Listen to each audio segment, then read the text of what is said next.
तर आता तुम्ही पंतप्रधान मोदीजींचा उल्लेख केला, तर मला असं वाटतं यावेळची जी कॅम्पेन आहे, ती पूर्णतः मोदी ॲज अ हीरो अशी पोर्ट्रे केलेली आहे आणि सगळं मोदी मॅजिक ह्याच्या भोवती ती फिरते. तर आता आपल्याला माहिती आहे, की थोड्याफार अर्थाने जो विरोधी पक्ष आहे, तो इतका निष्प्रभ आहे किंवा फेसलेस आहे, की त्यांचं असणं हेच भाजपला हितकारक तर आहेच. परंतु असं पण लोकं म्हणतात, की मोदी म्हणजे डिक्टेटर आहेत किंवा ते आले की एक ऑटोक्रेसी येईल. तर मी असं ऑथेंटिक सोर्सेसकडनं ऐकलेलं आहे, की मोदीजी ह्यांची तळमळ एवढी आहे, की ते अक्षरशः एखाद्या शिक्षकासारखा क्लास घेतात. सगळ्यांना बोलवून. आज हे केलं का? ते केलं का? ते केलं का? तर हे तळागाळापर्यंत तर पोहोचतंय. अधून मेसेजेस येत असतात. तर आणि मोदींचा हा जो प्रवास आहे, म्हणजे ते प्रचारक होते, गुजरातमध्ये होते आणि आता ते पंतप्रधान झालेले आहेत. त्यांना आध्यात्मिक एक अधिष्ठान आहे. तर तुम्ही त्यांना जवळून बघितलं असेल नाही का? तर एक व्यक्ती म्हणून आणि पंतप्रधान म्हणून किंवा हा सगळा त्यांचा प्रवास, त्यांची जडण-घडण कशी झाली ते मला फ्रॉम हॉर्सेस माउथ ऐकायचंय. असा दावा करणं की मी त्यांना खूप जवळून ओळखतो, मला असं वाटतं की हे चुकीचं होईल. हं. हां, मी प्रदीर्घ काळ त्यांना ओळखतो. म्हणजे अगदीच पहिली आठवण सांगायची तर 1988-89 मध्ये रामभाऊ म्हाळगी प्रबोधिनीचं काम नव्याने सुरू झालं होतं. मी प्रबोधिनीचा पहिला कार्यकर्ता होतो आणि 88च्या फेब्रुवारीपासून आम्ही कामाची सुरुवात केली. त्यानंतर 89 साली साधारण जून महिन्यामध्ये आम्ही भारतीय जनता पार्टीचा एक वैचारिक प्रशिक्षण वर्ग घेतला. आपल्याला आरेला जी हो. म्हणजे सगळ्या दुग्ध व्यवसायाची मोठी वसाहतच आहे एक प्रकारे. तिथे एक न्यूझीलंड हॉस्टेल नावाची खूप सुंदर इमारत आहे. न्यूझीलंड सरकारच्या मदतीने बांधली त्या काळामध्ये, म्हणून त्याला न्यूझीलंड हॉस्टेल असं नाव दिलं जातं.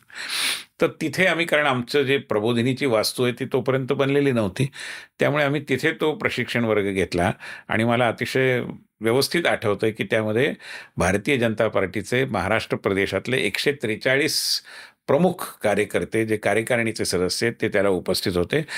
लालकृष्ण अडवाणी यांनी त्याचं उद्घाटन केलं. प्रमोद महाजन त्यावेळी आमचे अध्यक्ष होते, त्यामुळे त्यांचा त्यात मोठा सहभाग होता.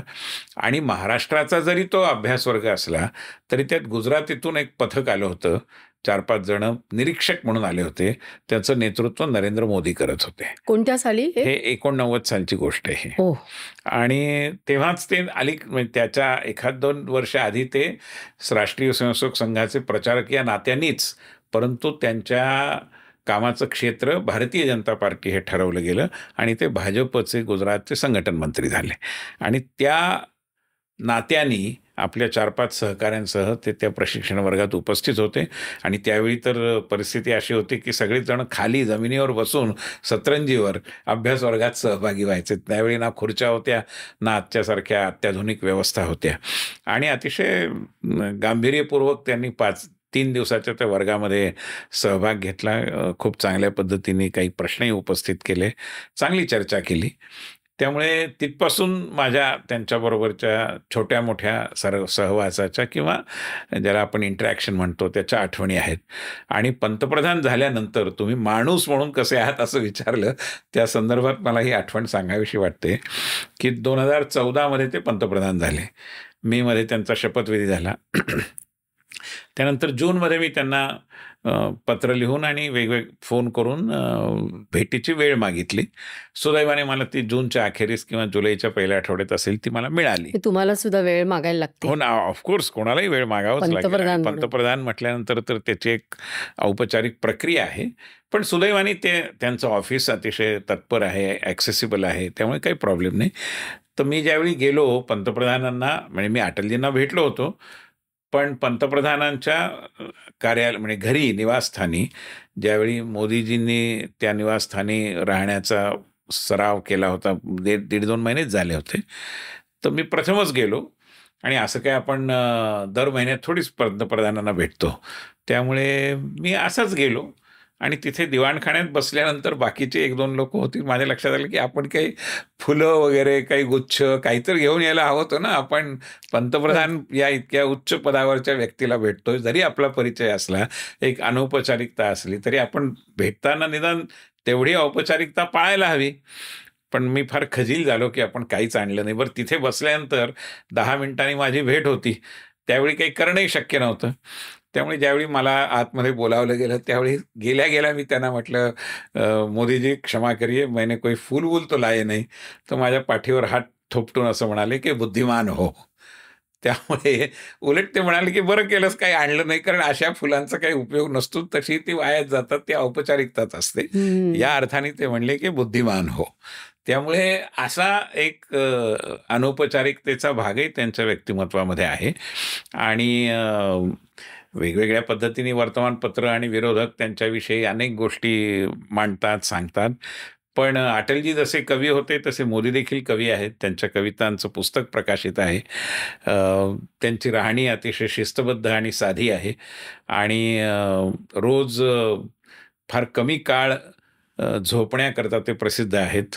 म्हणजे ते ना सोऊंगा ना सोने दूंगा असं त्यांचं वर्णन आम्ही अनेकदा अनौपचारिक पद्धतीने करतो, की ते स्वतः विश्रांती घेत नाहीत, इतरांनाही कधी विश्रांती तशा अर्थाने घेऊ देत नाहीत. आणि व्यक्तिगत संबंध हा त्यांचा एक अतिशय उल्लेखनीय भाग आहे. पुन्हा एकदा फार व्यक्तिगत बोलणं योग्य नाही, पण मी ज्यावेळी कोरोना काळामध्ये कोरोनाने पीडित झालो एक प्रकारे, त्यावेळी संसदेचं सत्र सुरू होतं आणि कुठेतरी संसर्ग झाला आणि मला हं. कोरोना झाला. तर त्यावेळी एक पद्धत होती ती योग्यच होती, की एखाद्याला कोरोना झाला तर तो Twitterवरती, सोशल मीडियावरती सांगायचा, की माझ्या संपर्कात कोणी आले असतील, त्यांनी काळजी घ्या. मला ती जी टेस्ट असते ती पॉझिटिव्ह आली आहे वगैरे, वगैरे. तर तसं मी केलं. त्यानंतर मग रात्री आमचे जे आरोग्यमंत्री होते त्यावेळी डॉक्टर हर्षवर्धन त्यांनी मला फोन करून सांगितलं, की तुम्ही चांगलं होईल, की एम्समध्ये दाखल व्हा. हं. उगाच अंगावर काढू नका काही. मी दिल्लीत होतो. तर त्यांचा फोन झाल्यानंतर अर्ध्या पाऊण तासाने खुद्द पंतप्रधानांचा फोन केला आणि ते हेच म्हणाले, की "विनय, डॉक्टर की सुनो, मन की मत चलाओ." त्यामुळे मी लगेच दुसऱ्या दिवशी मला थोडा मनात संभ्रम होता, की इतकं गंभीर आहे का नाही? पण आता मोठ्या साहेबांनीच सांगितलं म्हटल्यावर मी तत्काळ एम्समध्ये दाखल झालो आणि पहिल्या 2-4 दिवसानंतर पुन्हा त्यांचा फोन आला, की "पॅरामीटर्स कसे आहेत? सगळे बरोबर अरे आहेत वाह! ना? बघतोयस ना सगळं?" वगैरे, वगैरे. त्यामुळे हा एक आमच्या कुटुंबाचे ते कर्ते, वरिष्ठ पालकच आहेत. त्यामुळे त्यांनी अशा प्रकारची काळजी घेणं हे स्वाभाविकच आहे. पण तरी माझ्यासारख्या कार्यकर्त्याची पण काळजी घेणं, यामुळे अर्थातच मला त्याचं खूप अप्रूप वाटलं आणि असं वाटलं, की आपण फार भाग्यवान आहोत, की एवढा मोठा माणूस आपली काळजी करतो. ही क्लिप शेवटपर्यंत बघितल्याबद्दल खूप खूप धन्यवाद. संपूर्ण एपिसोड बघण्यासाठी खाली दिलेल्या लिंकवर क्लिक करा आणि सर्व काही चॅनलला सबस्क्राईब करायला विसरू नका.